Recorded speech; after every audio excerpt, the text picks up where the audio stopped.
Hello and welcome to the Sonic Cinema podcast. My name is Brian Scuttle. Thank you for joining me at www.sonic-cinema.com, as well as the Sonic Cinema podcast YouTube channel. You can also check out the Sonic Cinema Patreon. I've been keeping up with as many of the newer watches among older films that I've done during the moments since I was furloughed from my job, and I'm also running a few longer pieces. I've done pieces on the Lone Wolf and Cub series. I've also got a couple of other ones in the pipeline. That is patreon.com/Sonic Cinema. I'm joined today once again by Matthew Saliba. Last year we did a couple of episodes with regards to the Godzilla franchise and kaiju movies in general. This year, this time we are talking about a couple of different filmmakers and a couple of, I guess you could say, movie franchises that sort of came from the same basic story structure. In Akira Kurosawa in his films Yojimbo and Sanjuro, and Sergio Leone in his Man with No Name trilogy. And I'm pleased to be joined to discuss these by Matthew Saliba. Thank you very much for joining me. Oh, thank you so much for having me on the show, Brian. When did one of the thing that I like about this is I've known for about as long as I've been familiar with A Fistful of Dollars, which was the first of these 5 movies that I had seen. That was based on Yojimbo, although it took a few years for me to finally watch Yojimbo and then Sanjuro, and then I include them and then I purchased them shortly thereafter through the Criterion DVDs. When did you first? What was your first experience with both Kurosawa and Sergio Leone? Well, it's interesting because I think like you and a lot of people, I discovered Leone before Kurosawa. I mean, in film school, they showed us Rashomon and Seven Samurai. But I mean, as far as my taking the initiative to rent a film and discover it on my own, it was definitely Leone first.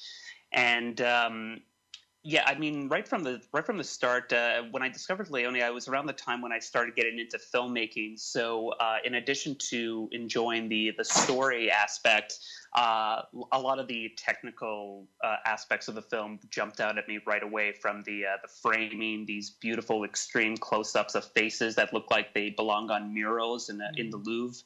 But then, and also the music, especially in my earlier films, I was always very interested in music, and so the soundtrack of Ennio Morricone is what immediately jumped out at me. And in many respects, there's an argument to be made that Ennio Morricone deserves a co-director credit, just because the soundtrack, in many respects, carries a lot of the film. In fact, I don't even think there's ever a moment in the movie where there isn't any sort of soundtrack beneath it. But then, as far as Kurosawa goes, maybe to give the listeners a bit of context, one of my New Year's resolutions this year was to discover films that I hadn't really watched before or I had previously dismissed, just because I feel like, it's funny because like way back when I was in university, sorry for the tangential story here, but when I was in university, a friend and I, we had a discussion about how, we vowed to, never restrict our tastes in film to just one thing. Like we would always keep an open mind and watch different things. And then someone had told us, well, that's impossible because eventually you do develop special interests and you inevitably veer towards certain genres and you kind of focus on that. And I found myself, these past few years doing just that, much to my chagrin, where I would just focus on one thing I was very knowledgeable about certain types of films, but my film knowledge as a whole is remarkably naive and beginner. So I decided to subscribe to the Criterion channel, and I've been watching different filmmakers. I've discovered people like Carl Theodor Dreyer, I never thought that I would ever call myself a fan of his, but I really enjoy his movies.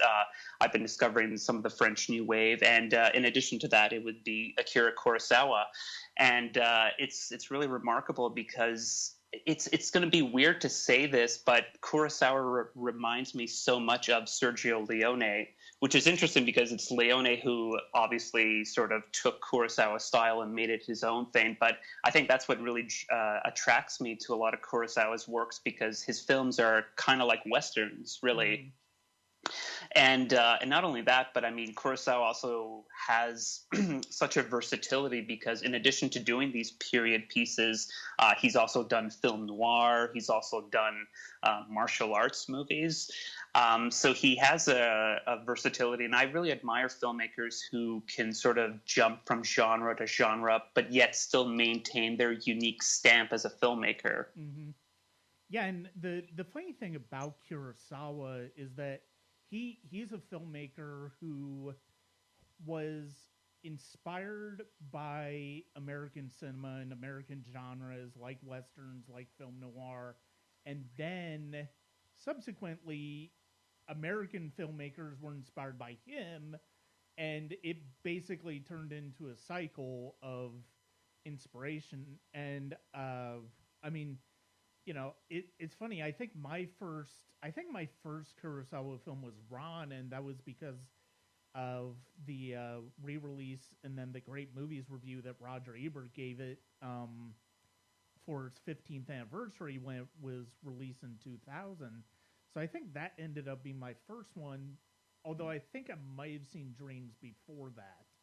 So I didn't really get into his samurai films until probably watching Yojimbo a couple of years after that. And, well, Ron is a samurai film, but it's also an adaptation of Macbeth, or King Lear. Although Kurosawa's also done a fantastic adaptation of Macbeth as well in Throne of Blood. I love Throne of Blood. Yeah, that's one of my. Yeah, like the the scene with the spirit at the beginning, the trees moving towards in the final scene where there's the illusion of the trees moving, and that final shot where Toshiro Mifune, well, spoiler alert, I guess, but that's the shot there where he gets the arrow through the neck. Yeah. I love that film. Yeah, it's fantastic. I just watched it for the first time couple of years ago to review it, and I absolutely loved it. But yeah, I mean, I Fistful of Dollars was my first one of the 5 here, and I mean, part of it was because of the music. I'd been familiar with the Morricone score, and I really once I listened to those score. Once I started to listen to that music and those scores, I was immediately hooked on them. And to go off on a little bit of a tangent here, one of the things we had to do, because I was a music industry major. I was a recording major in college.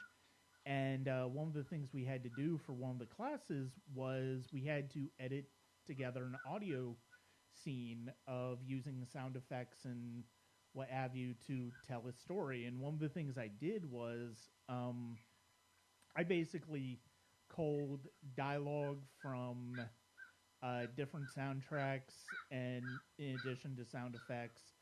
And I basically did a Western scene, and I used the Morricone music as sort of underscore for it. Oh, wow. Yeah. And it turned out really well. But so it was about 98, I think, is when I really got into Morricone's music for that. And it's been a big inspiration ever since. One of the albums of music that I've written it was a Western themed album inspired by Morricone. And so there's something about that sound. There's something about the way he uses sound effects on top and coyote yells when it comes to Good, the Bad, and the Ugly, the guitar, the orchestrations. There's music. There's some of the best music. Some of my favorite music I've ever heard is in those soundtracks. I mean, the one that everybody is familiar with is the theme from The Good, the Bad, the Ugly, but listening more intently to the other Man with No Name trilogy scores, and then going from there to Once Upon a Time in the West, and then some of his other collaborations with Leone really show something that's really there's a lot of depth to Morricone's music, and that's one of the things that I think is so interesting about watching those films, because, like you said, I mean, he almost does deserve a co-directing credit because of the fact that his music is indispensable to the way that those films tell their story.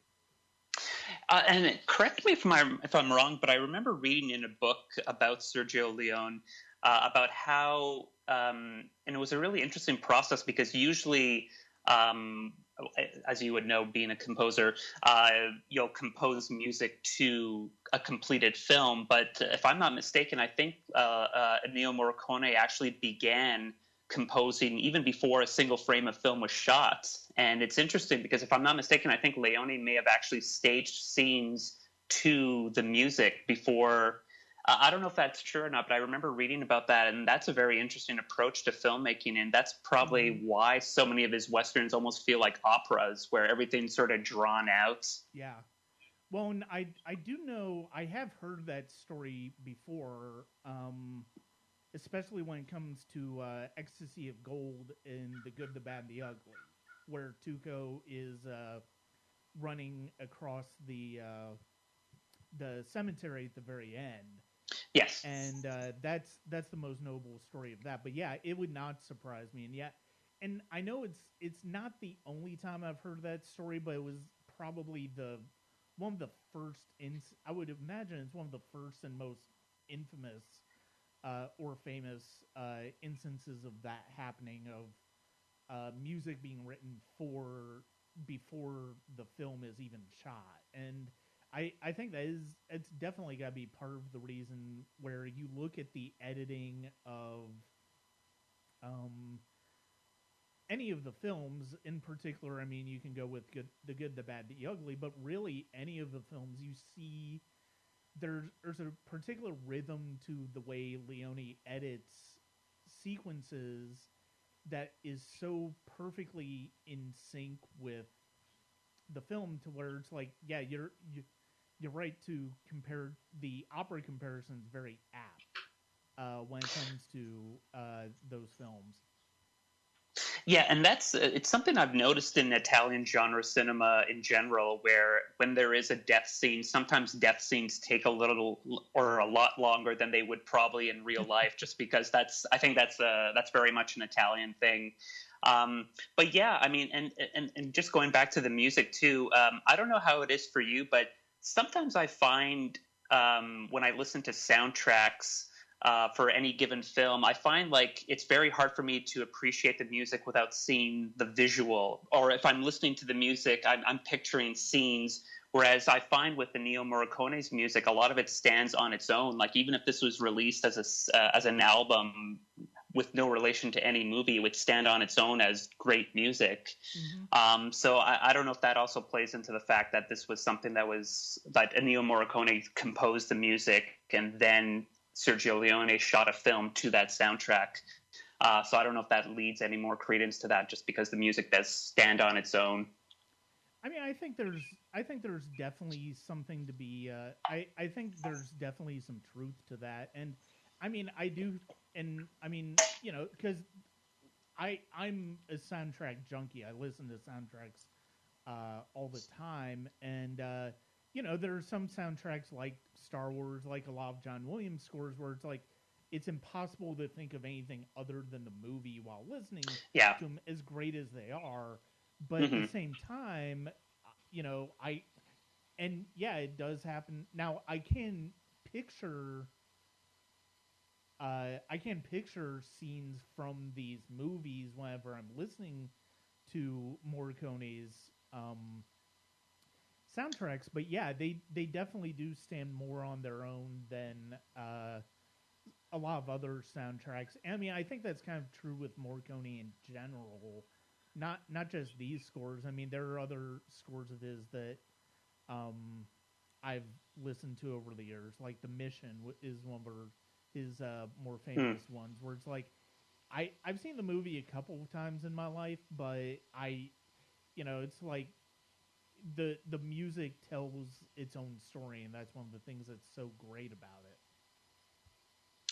Oh yeah, absolutely. And I'll send you a few links, but a lot of people again, like for me with Morricone, I discovered him through the Man with No Name trilogy, but he's done hundreds of Italian horror film soundtracks, and these are really exquisite pieces of music. He did the score for a film called What Have You Done to Solange?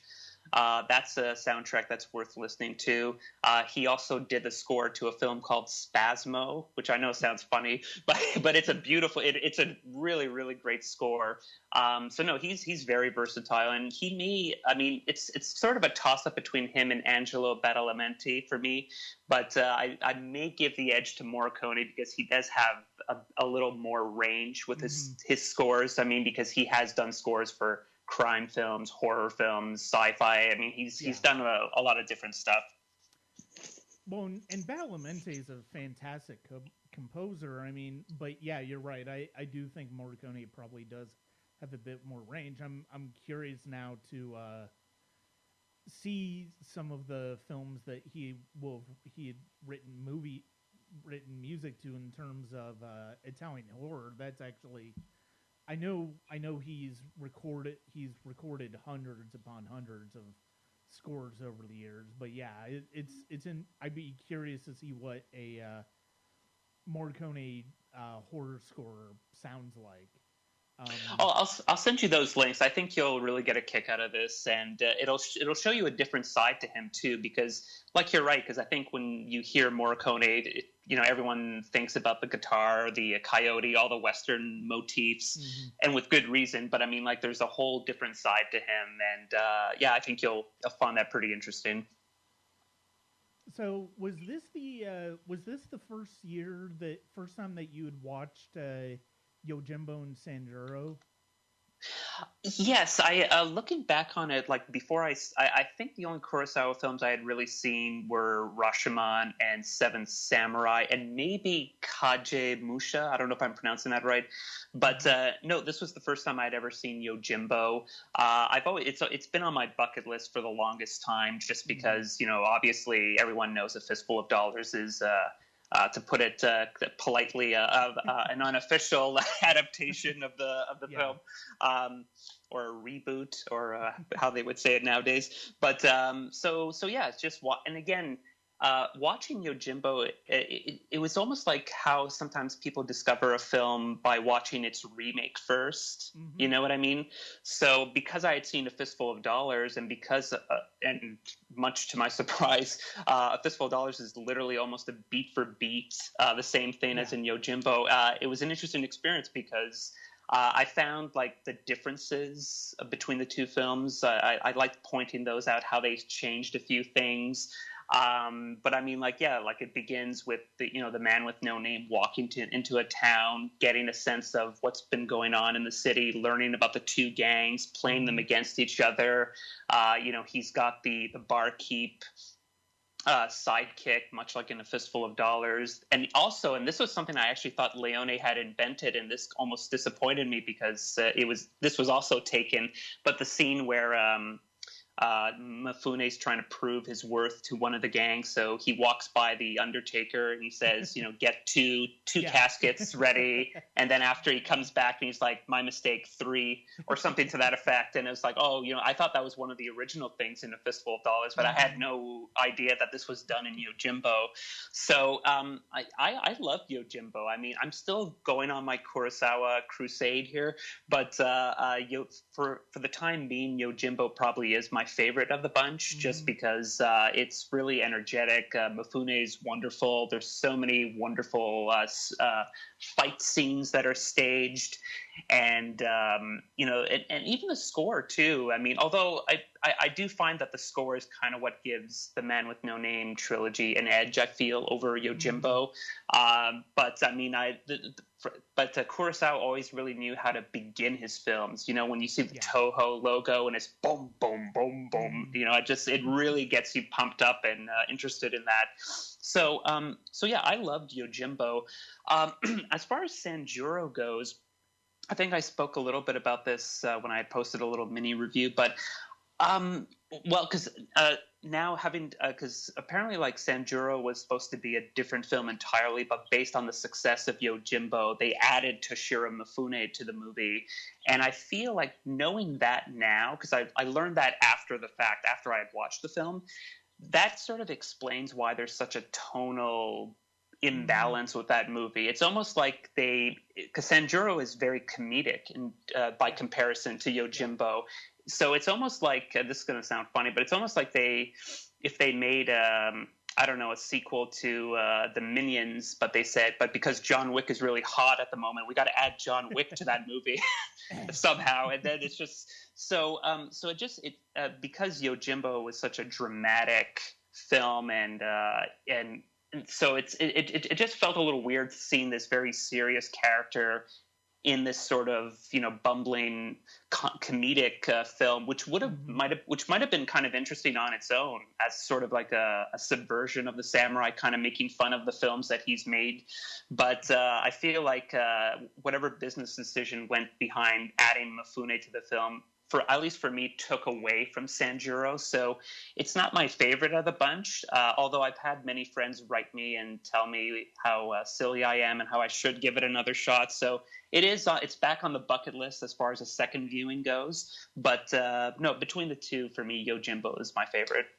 Yeah, I mean, it's hard to go against Yojimbo being the better of the two, and I actually did not know that as far as like the reason as far as Sanjuro, the Mifune character, being brought in at the last minute for the movie Sanjuro, and that's how that came to be. That does make a lot of sense as to why tonally it is so different from Yojimbo.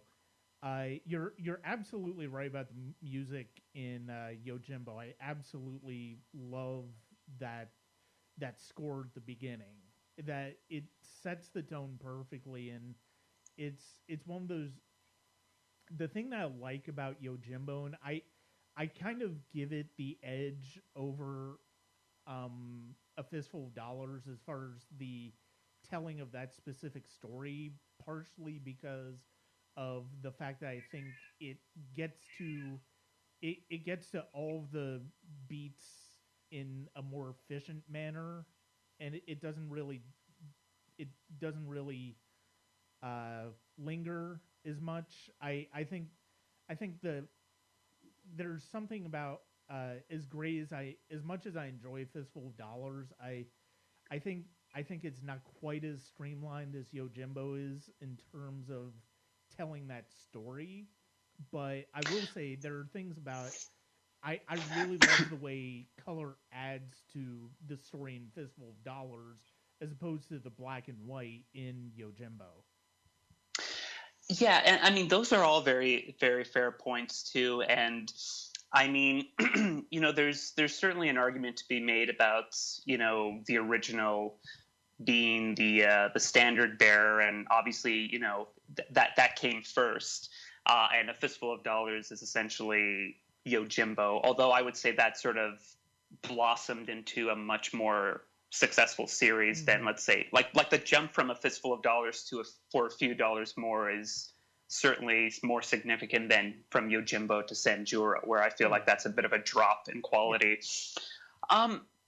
But you know, it's funny because like I find like now as I'm getting more into film writing, and I'm sure you could attest to this too, I feel like there's a lot of different ways that you can critique a movie. I mean, there's obviously you want to critique a film based on, you know, the technical merits, the story, how it relates to you personally, how you feel about it.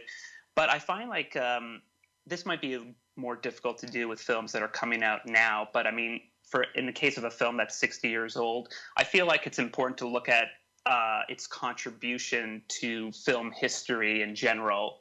And if we're going to look at it like that, I mean, Yojimbo, as wonderful a film as it is, admittedly, it's another period samurai film that Kurosawa could do in his sleep at this point. Like he had, you know, I'm not taking anything away, but let's, you know, we'll call a spade a spade. It is another samurai movie.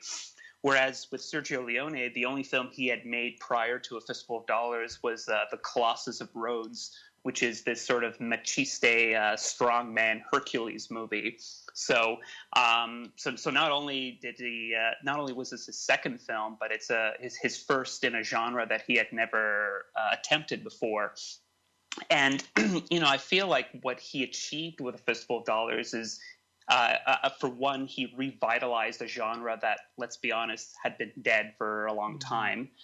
And furthermore, what I really get out of this is that he took a uniquely American genre, and through the perspective of an Italian point of view, he presented the Wild West in a far grittier, violent, and much more realistic fashion, which, you know, despite the romantic American myth that would suggest otherwise, would have you believe is in fact what this period in American history was actually like.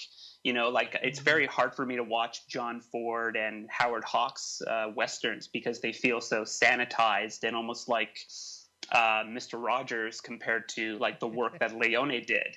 So, and again, not to go off on another tangent, but this is sort of why I hate this very segregationist approach to storytelling, where people believe that, you know, only certain people can tell certain stories. You know, there's, you know, for example, some of the best films about male behavior have been directed by women. You know, American Psycho, for example. Some of the most insightful films about same-sex couples were directed by a straight guy, and blue is the warmest color. And, you know, the ultimate irony, you know, one that would make the most ardent American jingle quake in his boots, the Western was never in better hands than framed through the camera of Sergio Leone, an Italian who barely spoke English. So I just feel like, you know, what it achieved culturally, and also the improvements that it made from Yojimbo as far as the score goes, because you know, again, a Ennio Morricone score is just sublime. It permeates nearly every frame of film with a sense of urgency and tension that, to be honest, I didn't necessarily always get with Kurosawa's film. But again, they're both outstanding films, and you know, at the end of the day, I mean, if these are the two last films left on planet Earth, I mean, I wouldn't complain because you couldn't go wrong. But honestly, I do feel like this is one of those occasions where a remake does sort of outshine the original, because I guess if you're going to, because I thought we were just going to compare Yojimbo with A Fistful of Dollars, but if you are going to include the Man with No Name trilogy, then it's really no contest, because The Good, the Bad, and the Ugly is, you know, I mean, I love Kurosawa, and with all due respect to Kurosawa, I mean, even he never made something as transcendent as The Good, the Bad, and the Ugly. Although Ikiru might come close, but for different reasons. Right.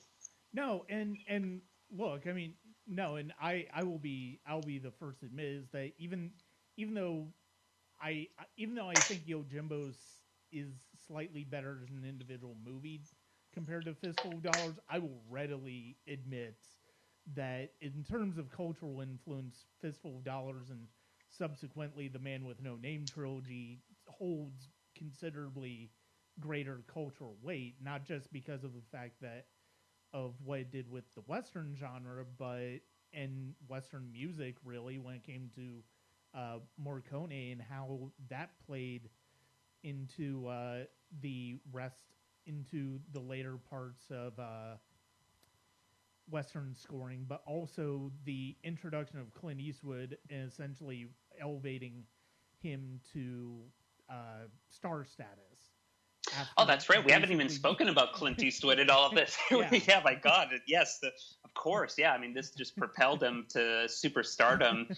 And even then, because I think at the time Eastwood was doing, because if I'm not mistaken, I think before they hired Eastwood, I think Henry Fonda was considered first, and he had turned it down. And then there was Charles Bronson, who didn't like the script, so he turned it down. But it was funny because those two had ended up being in Once Upon a Time in the West. Yeah. but I think because at the time Eastwood was doing TV westerns, which were very sanitized at the time. So I think this was almost casting a little against type because he was playing a much more cerebral and menacing. Well, yeah, sort of a menacing anti-hero, a sort of John Wick before there was a John Wick. Yeah. So yeah, I mean, if we're going to compare performances, it's hard to compare because again, one of the things that I had to get used to when I was watching a lot of Japanese cinema is that sort of, I mean, I guess what we would call, stateside, we would call overacting, but like that, that sort of almost, I don't know if you'd call it kabuki acting or just this very. When Toshiro Mifune gets really intense, he'll start screaming, and it's a very uniquely Japanese thing that you see in these types of movies. Whereas Clint Eastwood is understated almost to the point where he looks like he has a resting heart rate of -3. But so it's a little difficult because it's very different styles. I mean, excuse me. I guess I might give the edge to Toshiro Mifune just because I do feel Clint Eastwood's finest moment is in The Good, the Bad, and the Ugly. But even then, it's almost unfair to compare because at this point, Mifune is basically playing this archetype that he's played in The Hidden Fortress and Seven Samurai, and whereas this was Clint Eastwood's first time at that. But they're both, again, it feels like, it almost feels like we're splitting hairs. It's just like they're both wonderful films for very different reasons. I mean, if I could go back, I would probably try to start with Yojimbo just because I find it's more interesting to watch films in chronological order so you could see the journey it's gone on. But at the same time, I mean, if you start with the Man with No Name trilogy, that's the thing about remakes. Remakes almost inevitably increase interest in the original. So, so I'm sure people will inevitably discover these films. Yeah, I mean the thing that it is very I mean, and we are essentially splitting hairs. My point here is not to necessarily. My point in this discussion is not necessarily to compare and contrast the relative quality of these series. That's not.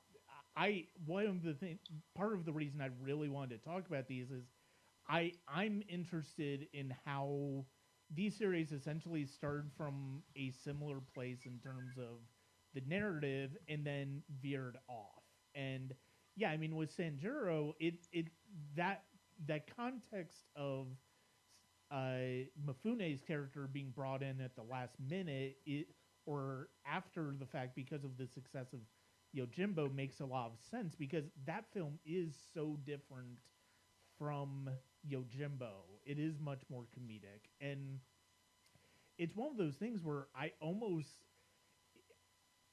it's weird to think. I love that that film ends up recontextualizing Sanjuro less as simply a sort of a hired gun for hire and more of a mentor to this clan that he's trying to he's almost begrudgingly trying to help out to a certain extent, but he's also trying to teach them something about how to operate in this society, and that's one of the things that I really like about Sanjuro. It's funny because now that you just brought that up, I that's a point that I hadn't even taken into consideration. That actually was one of the things that I did kind of enjoy about Sanjuro.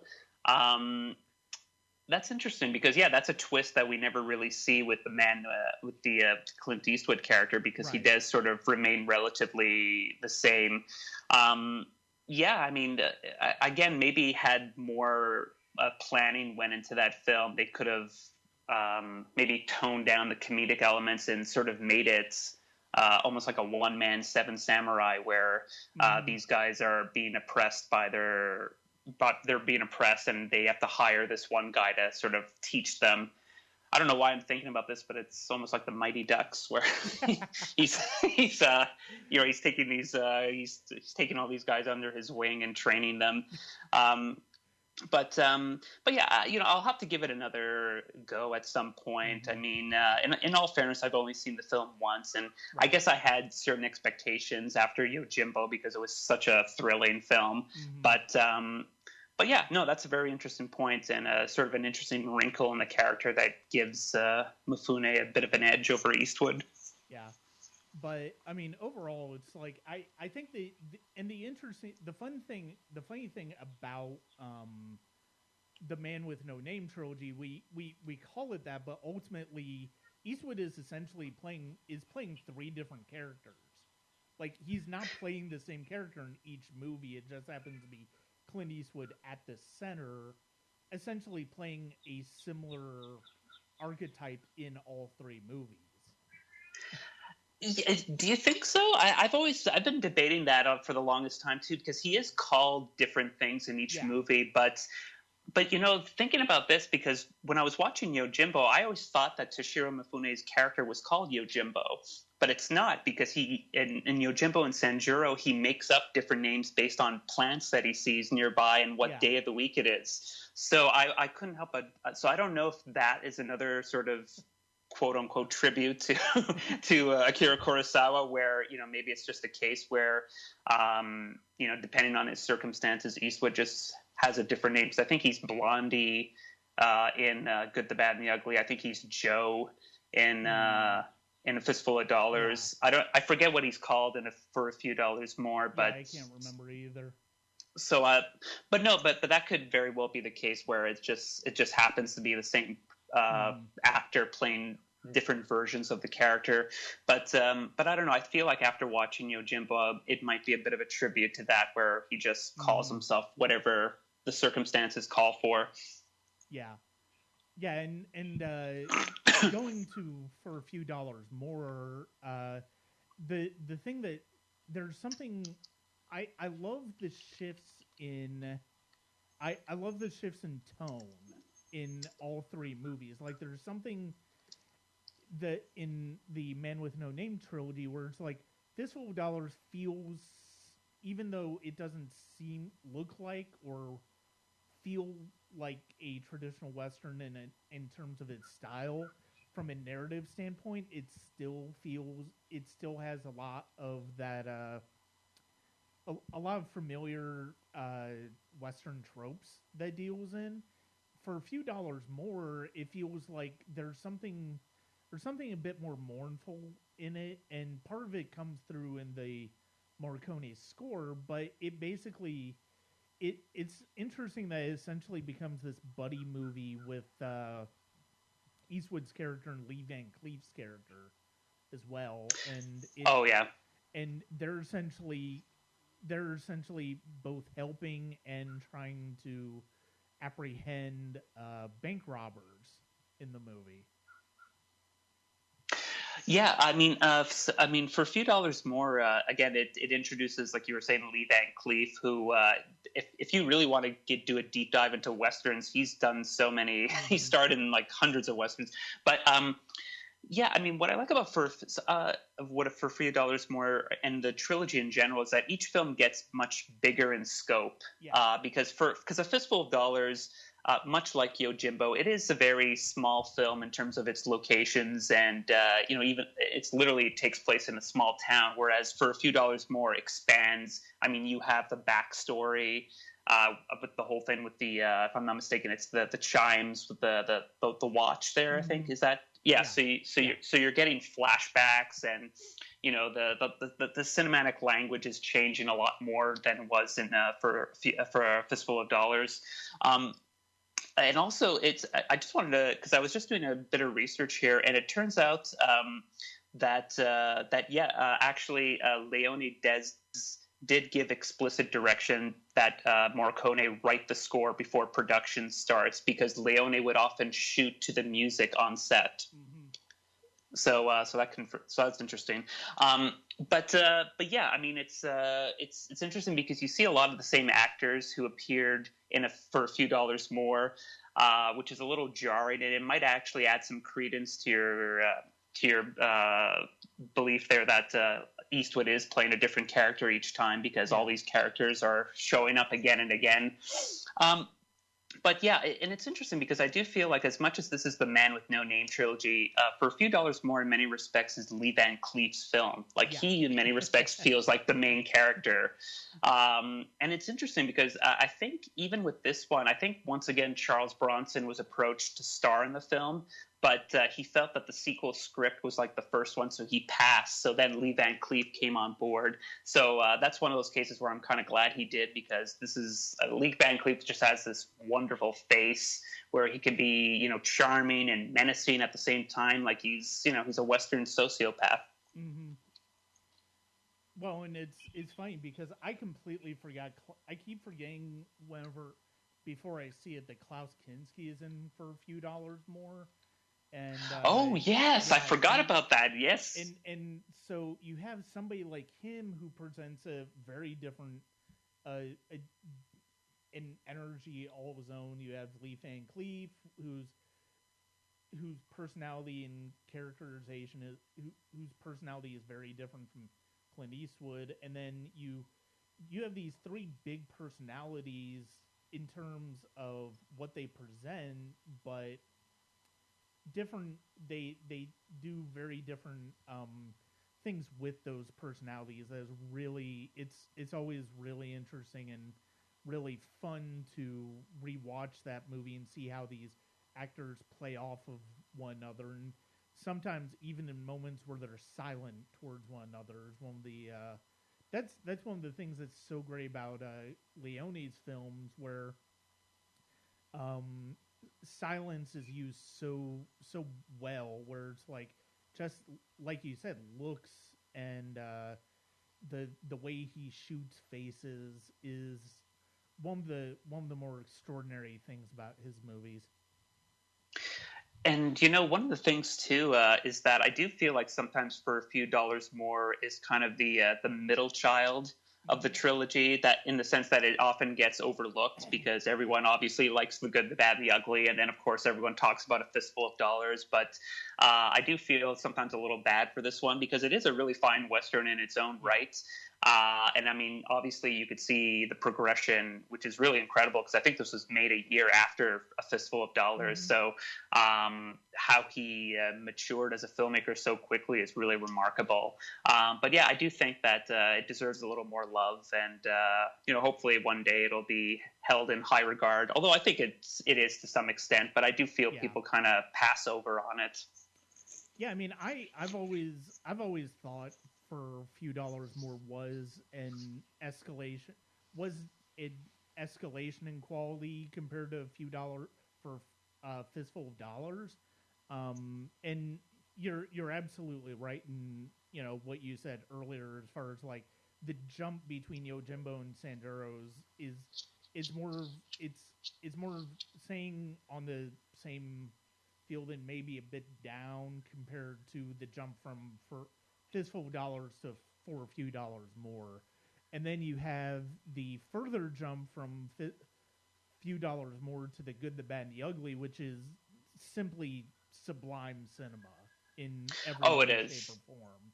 It really is. I don't know about you, but I feel like it's one of these films that I almost can't watch at home anymore. Like, I have to see it on a big screen just to really get. Although with everything going on now, who knows when that's going to happen again? Right. But I mean, so yeah, I do. It's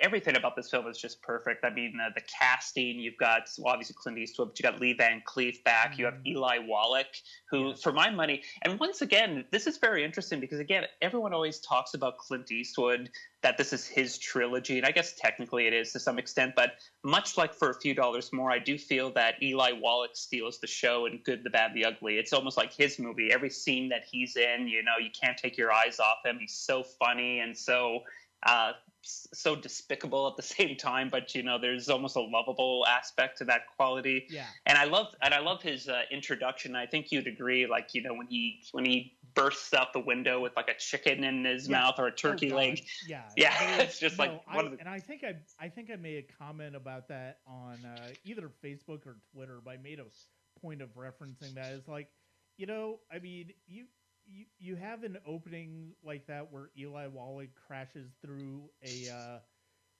window with a turkey leg. And the words "the ugly" come up on screen, and you can't really go wrong there. You really cannot really go wrong there. Oh yeah, it's just it's such a great intro, and again like much again like it's also it's a big step up in terms of the style, and again you really start to see things really stretch out even more.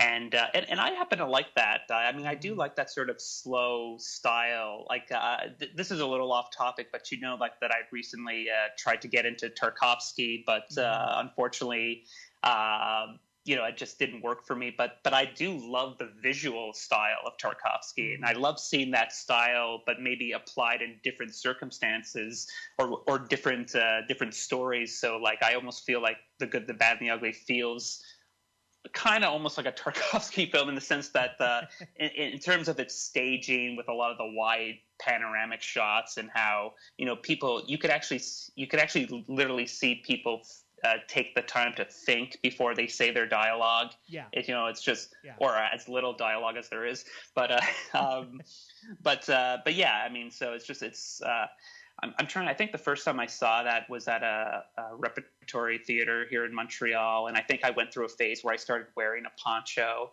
And I think I'll never forget this. I think I once went on a date, and I showed up with a poncho, and she had to powder her nose and never came back. So that ended my little phase. But yeah, no, it's just. It's really a sublime film. It's also really interesting because it takes place during the Civil War, which again, it's and again, sometimes it's very interesting because, some might say that, an Italian taking a uniquely American genre is cultural appropriation. But sometimes in a case like this, you do need an outsider's perspective to gain perspective on your own situation, because there are some people who, still glorify the Civil War. And I think you know who I'm talking about. But because they have this romantic idea of what happened, but Sergio Leone is showing just how senseless and how violent and how just how pointless the whole thing really was in terms of why are people killing each other. Right. So I do think that outside perspective is very interesting, because I think out of all the three, I think this might be the most political of the trilogy, just because it's dealing with real world events. So I thought that was sort of, showing the absurdity of war was a really interesting direction. And I feel that adds a certain depth to this film that perhaps the first two movies didn't like if A Fistful of Dollars and a few dollars more are kind of like, if they're sort of like popcorn entertainment, like The Good and the Bad and the Ugly is like Sergio Leone's like 2001 in the sense, like it's this weighty art film. But yeah, no, I love it. I almost feel like there's almost nothing you could say that hasn't already been said, but it's just, it's a wonderful film. I love introducing it to people. And again, the score is just, Yeah, I was fortunate enough to be able to watch it at the Fox Theater in Atlanta one summer, and that was my one time I've seen on the big screen. It was just amazing, and and you're absolutely right about the Civil War aspect, and it's funny because I feel like, based on my admittedly limited knowledge of the genre, it feels like most Westerns take place after the Civil War, and they don't, or even if they do take place during the Civil War, they don't necessarily address it. And Yeah, and even with slavery too, like you see it gets very glossed over. Mm-hmm. I mean most because well, I mean we could do a whole podcast about because there's so many westerns that came after the Man with No Name trilogy, and when you watch enough of these westerns, they almost sort of fall into two or three different types. Like you've got the Yojimbo storyline, you've got the lone gunman who's trying to save his girl, and then you've got sort of like a slave who's freed and he's trying to get revenge on his master. Yeah. So it does sort of fall into different things, but yeah, I mean, like they're not always very political. Although you know what, there is one film I think called "A Bullet for the General," which is actually pretty political about a situation that was going on in Mexico. I'd have to look that one up and maybe send you a link. But yeah, you're right. I mean, they tend to take place around that area, but they either never address it or sometimes, or in the case of like Once Upon a Time in the West, that centers around the building of the railroad across the states. Yeah. So. Although sometimes there's one Western that you ought to watch. It's by a director named Sergio Corbucci, who directed the original Django. Okay. If you haven't seen Django, that's another one that's really worth watching. But he did a film called The Great Silence. And it was a unique film because it was the first Western, spaghetti Western rather, to take place in the winter. So it's all snow. So right off the bat, that's yeah. That's so right. So that's something worth looking at. But it also has one of the bleakest endings that you will ever see on film, because like even Leone can't resist having a good the hero walks off in the end. But like Corbucci went even further, but I won't spoil it. But that's you should watch that one, The Great Silence. That's a really good one too. But yeah, so yeah, like you were saying, I do feel like. The fact that this takes place during the Civil War kind of makes this a much more interesting film because you do have that political element. Yeah, and it really it's funny because of the fact that I do want to say about Eli Wallach, he's so fantastic in this movie, and it's one of those performances where I feel like if this movie came out now, he would be a sure thing for an Oscar nomination. It's borderline criminal that he didn't get one at that point, but whatever.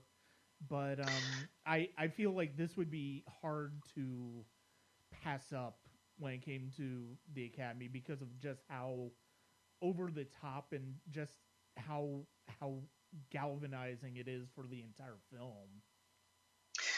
Yeah, it's just I do know that when The Good, the Bad, and the Ugly had come out, it did receive quite a bit of criticism for its depiction of violence. But I mean, at the same time, I think Leone's approach with a lot of these movies is that he purposely makes the killings exaggerated because he wants to make a sort of tongue-in-cheek satire of the run-of-the-mill westerns that were being made at the time. So, and I don't know, I mean, because I do feel like maybe at the time it was maybe a little too ahead of its time, and perhaps it would have been perhaps more lauded had it come out in the 70s, maybe, when you had that whole golden age of Hollywood films. Yeah. But no, I mean, there's so many filmmakers and films that have never received their just due. Like Stanley Kubrick, I don't think ever got an Oscar for as a director. Right. David Lynch was nominated. I don't believe he's ever won. No, and then Martin Scorsese got the pity Oscar for The Departed. So I mean, so there's so many people that are so. I again, at the end of the day, I do feel that, while it's nice to get the critical praise, it's, if people are still watching your film 60 years after the fact, you've done something right. Yeah. Oh no, absolutely. And, yeah, I mean, it's funny because of the fact that,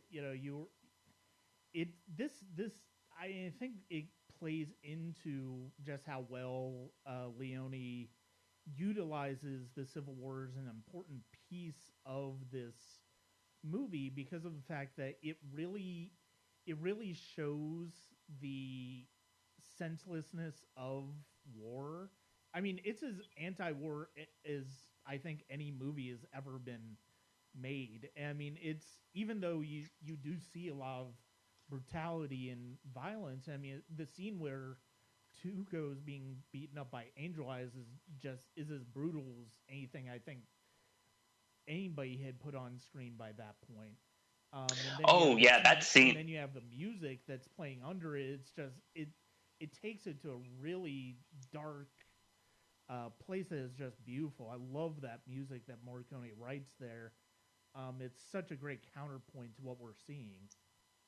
Oh yeah, with the that scene where the prisoners are singing while he's that's oh my gosh, there's just it's I don't know if you had heard about this because apparently I don't know if this is true or not, but there was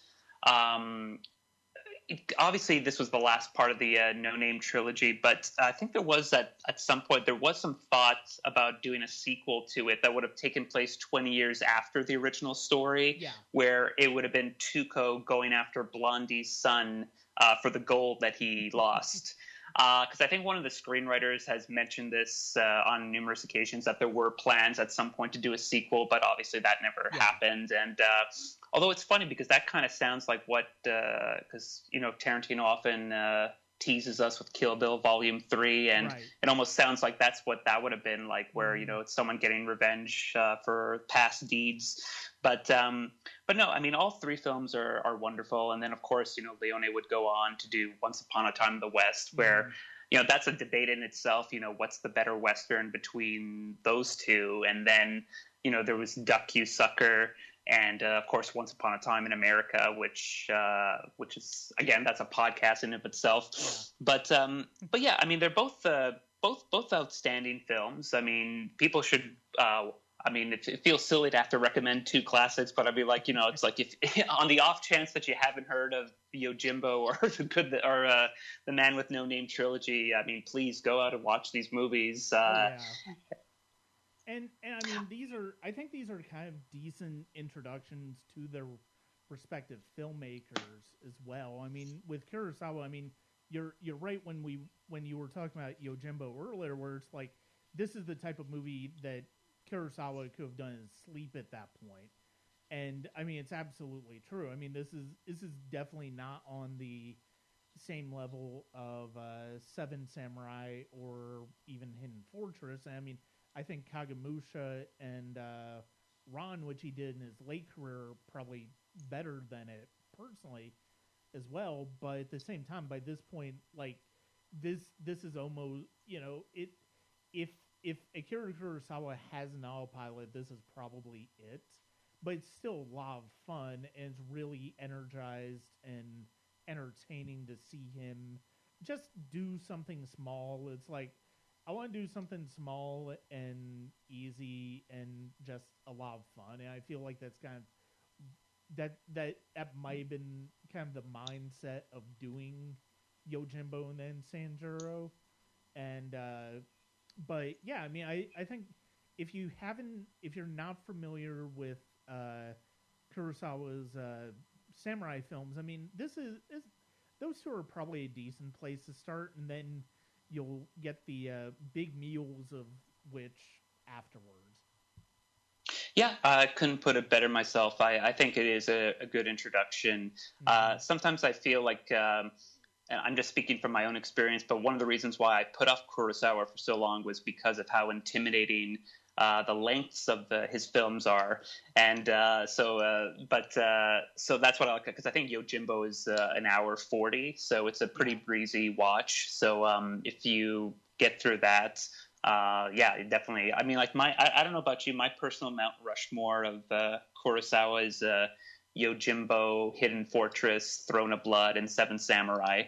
What's yours? I would probably say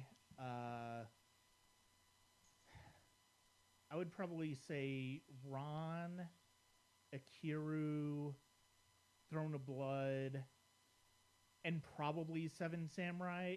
I've only seen Seven Samurai twice, so I need to rewatch it again because it's been several years since I've seen it. But yeah, I mean, I think those four would probably be my Kurosawa right there. Yeah, and just as a side note, because not to bring it back to Godzilla, because it seems like every time I'm on the show, I always bring this back to Godzilla. But obviously, seeing Takashi Shimura, I think that's how you pronounce his name. Seeing him in these Kurosawa films because he was in the original Godzilla as the esteemed scientist. Mm-hmm. So it's just kind of interesting to see him doing these other roles as well. So it's just a little side note. It was great seeing him because he was wonderful in Ikiru, and he's pretty much almost always had some sort of appearance in a Kurosawa film. Mm-hmm. Actually, one of the interesting Kurosawa films was one of the first ones I watched was Drunken Angel, where it was interesting because Mifune was the suave and sophisticated, whereas Shimura was the more abrasive. When normally it's usually the opposite, where Shimura is almost like a Yoda type character, where he's so serene. But so that was really interesting too. But yeah, no, I mean, it's so far, I mean, this was my New Year's resolution. I've stuck to it, and I think next on my block is Ingmar Bergman, so maybe we can have a talk about him at some point. But yeah, no, I thank my lucky stars for getting into Kurosawa because it's been really rewarding so far. Well, yeah, and I mean, I think this is a pretty decent place to wrap up. I mean, we talked a lot about these movies individually, together, in conjunction to one another, and sort of the different launching places from the same basic narrative that they went. That's kind of why I wanted to do this. Plus, I mean, it's first time I've really had a chance to talk about either of these filmmakers on this podcast, and I think especially with filmmakers like Kurosawa and Leone, who are so influential to a lot of the type of movies that we've seen since they came out with these movies. And even before, it's definitely important to put them in a context and put them in as a big part of movie history, which these films certainly are. Oh yeah, absolutely. I mean, the '60s really were. A lot of people talk about the '70s, but I mean, the '60s was a really good era for film, especially in Japan, where there was a lot of great hits coming out. But yeah, Matthew, thank you for once again joining me on the podcast, and yeah, we'll definitely continue these discussions about some of these filmmakers. A Bergman one sounds a bit intimidating, but yeah, I mean, we can probably. I think I can probably. That'd be an interesting discussion to have at some point. Well, we could also have a discussion about Jess Franco. I would love to get your take on Jess Franco movies, because one of the things I love about your writing is that you have this enthusiasm and optimism, which is just pours off the page, and it's so refreshing to read. So I'd be really, really curious to get your take on some of these films. I'll definitely take a look, because of the fact that, I mean, you've been writing about them a lot on Facebook, and so yeah, I'm definitely Italian horror is definitely something that I'm curious in getting some more exposure to. So yeah, I'm one of those. I'm sort of in a position where you are, as far as like, there are some filmographies I'm almost like more than halfway almost wrapped up with, as far as where where I've watched them, and then it's like, kind of figuring out, well, which filmographies do I want to go to from here. And yeah, that's one I would definitely be curious to see his work, see how I feel about it. Yeah, I think that would actually be a really good discussion on Italian horror, because that's a whole it's a really interesting history. And again, if you like discovering films in chronological order, it's a fascinating journey to go on to watch. The peak of the '60s to the descent of the '90s. So maybe we could do that at some point. I know we were going to talk about Kong versus Godzilla at some point, but I guess that's. What's the story on that? Has that been postponed, or is that still coming out? Or if I remember correctly, still slated for November. I'd have to look, but Okay. yeah, I mean we can. Yeah, I mean we'll sort of go with that as it goes. I mean, because who knows what release schedule's gonna look like for the end of the year anyway. Yeah. I I want to say it probably got pushed back, but I can't imagine. I want to say it's still November, but Okay.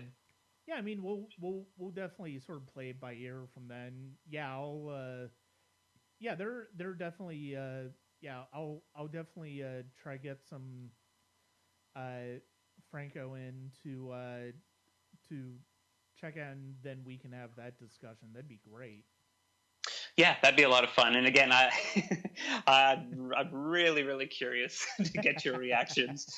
But again, thank you so much for having me on. I think I just realized this is the 5th time I've been on the show, and I always have a wonderful time. And I mean, I wish you all the best. I know with the movie theaters being what they are right now, it's a tough time. But I do hope that things. I don't know. I hope things get back to some sort of normalcy, but we'll sort of see where we're at. Yeah, we'll see where we are at next month, because allegedly they're still looking for late June, early July opening. So we'll see if that actually holds true. So, although I will say this would be a great time for someone to open up a drive-in. Oh, I mean, so I know the Plaza Theater in Atlanta has actually done that. They've done makeshift drive-in. Oh yeah, okay. And so, one of the theaters around town, Dad's Garage, and now, and one of the only video stores left in Atlanta, Videodrome. They collaborate with the Plaza on a lot of screens. They're getting in on that too. So yeah, I mean they're definitely, yeah, I mean some art house theaters are doing that actually as a way of getting revenue during this time when they're shut down. So yeah, no, it's I mean it's a really tough time for a lot of people, but I feel for you, and I do hope you come out of this on top at some point. But thanks for having me on the show. I mean, this was a really nice distraction for everything that's been going on, and continued success with Sonic Cinema. Thank you very much. I'd like to thank Matthew for once again joining me on the podcast. It's always great to talk to him, and it's fun to talk to him about different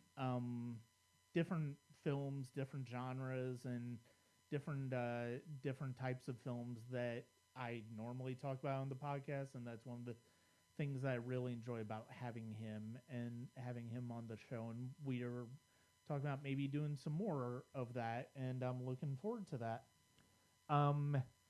That's it for me for the Sonic Cinema podcast for this week. Gonna have a couple more interviews. One with a filmmaker who's coming up with some interesting ways to get through the pandemic creatively, as well as just some other discussions. And so check us out at patreon.com/Sonic Cinema, at the Sonic Cinema Podcast YouTube channel, as well as www.sonic-cinema.com. Thank you very much.